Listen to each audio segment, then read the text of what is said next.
This video contains spoilers from the world and story of Subnautica Below Zero.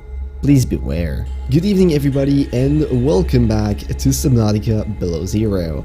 Now, when I launched Steam earlier today, I saw this game get a pretty massive update, and from what I know, there is yet again more stuff to be seen in regards to the big story rework. But today, as opposed to just looking at it and kind of going to town and freaking out about all that's new, I actually want to take some time and genuinely take a look at the planet from the space perspective and see what we can kind of figure out about it. Some of you guys have actually been leaving questions in regards to what can we learn more about the moons, what can we learn more about the solar system, and maybe the planet itself, so that's what we will be doing today. So anyways, without any further ado, put on your spacesuit, jump into your escape shuttle, and let's go. Alright, the epic black screen is back at it again. Let's go. Okay, first let's experience this just fluently, and then we're gonna go through it once again and check everything out. Okay, I see a bit of new addition. Oh my god, that effect is amazing. Okay, so actually, yeah, dodging the satellite is the reason why we're sticking behind the asteroid, or meteorite, I guess. Yeah, thanks. There we go, we're missing the big base and crashing down. Oh, that's very cool. The windshield actually cracks up now. Very nice. These things also have to be freaking resilient. Oh, that's... Okay, I'm literally standing in fire right now. That's good. I mean, I gotta admit, our protagonist here must be incredibly resilient. Oh. Okay, well, good. That life pod, you know what? I did not like it anyways. Now this is quite interesting. Look at this. I just happened to find this random piece of skeleton lying around, and I mean, I'm not sure what that came from, but all I'm saying is there will certainly be a dope skeletons episode that we will be able to make at some point in the future about Below Zero. Alright, I gotta say that intro, freaking dope, but I'm not gonna be looking around too much here because I do want to spend more time on the introduction, so let's hop right back into that. I mean, first of all, taking a look around this base, it is clearly Alteran. I mean, you can see the Ortella magazines, you can see a manual for docking procedures. And yet, this company isn't actually under Altera. From the data logs, we can figure out that they are cooperating, but I don't think we're directly under them. I mean, it would still make sense that a huge supplier such as Altera would be, you know, giving us most of our technology, but if you look at this, it does actually resemble the stuff from Natural Selection a little bit more than your usual Subnautica stuff. Oh, and if you're curious, by the way, this is how the life pod looks before anything else engages. It's just chilling over here in space. But now the stuff that we're actually curious about, the vast beautifulness of space. And what we can see around is, obviously right below us, planet 4546b, this blue giant. And down here, I mean, I have to believe that this is where we're going, Sector 0, which is surprisingly tiny compared to the size of the planet, I think. I mean, that's just my opinion, but oh well. Now we can see that Sector 0 actually kind of extends outward here. There are some more, well, protrusions or smaller islands out here. I highly doubt that they're trying to tell us that this is from the first game. I mean, that has got to be further away. But funny enough, actually flying far away from there, you can see another island there and another here. So clearly they're not hiding the fact that there are more islands on this planet. I mean, obviously.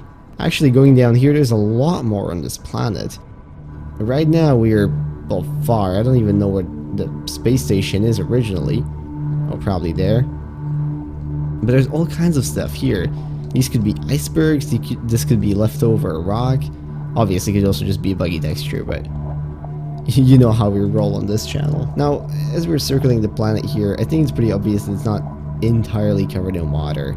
Yes, the majority of it probably is, but you can see that there are spots of what could either be ice or land, or at least those two islands up there, which are definitely intended to be there. Looking at the atmosphere of the planet, there's actually a lot of clouds, which, I mean, that would make sense considering the fact that that star looks to be very close. And I feel like that must be causing a lot of heat. I'm surprised that the planet isn't actually warmer. Oh, and look at this over here, by the way. Isn't this fascinating? There's another big landmass right here. I mean, that looks just like Sector 0 again. So maybe that's just copied over there. But nevertheless, interesting. And here, a few islands which, yeah, they don't seem to have anything to do with Sector 0. They seem very lush in color. So there is a lot more to be seen on the planet. And for all of you that have been theorizing that, you know, there might be life outside of the crater in the first game, you might be right. This could definitely be the proof for that. Now out here we can see what I believe is the Vesper. Quite interesting. Definitely a fascinating piece of machinery.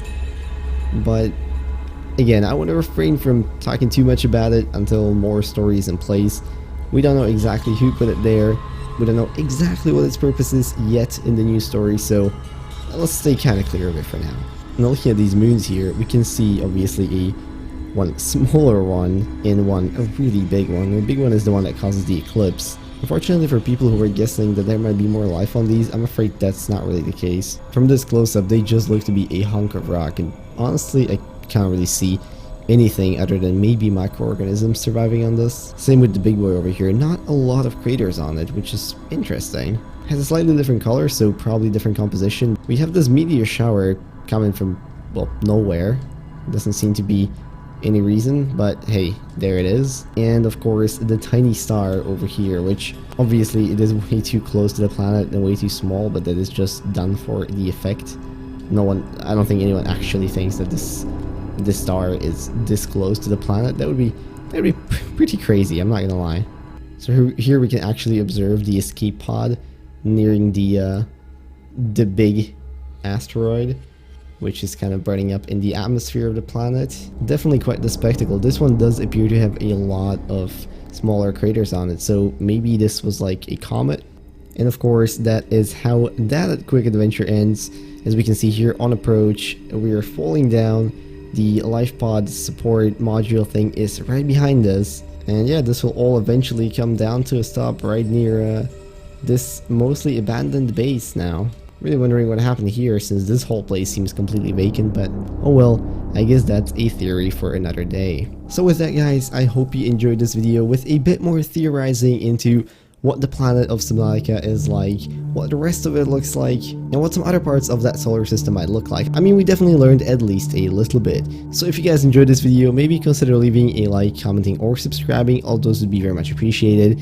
And before I forget, and before my Discord mods kill me, there is a Discord down in the description, and if you guys are interested in letting me know about your experiences with Subnautica or any other game for that matter, or creepypastas or SCPs, and you would like to talk to me directly, please make sure to join with the link down in the description. We would love to have you. But with that, I'm gonna wish you all a beautiful rest of the day, and I'll see you in whatever next video I make. Bye bye.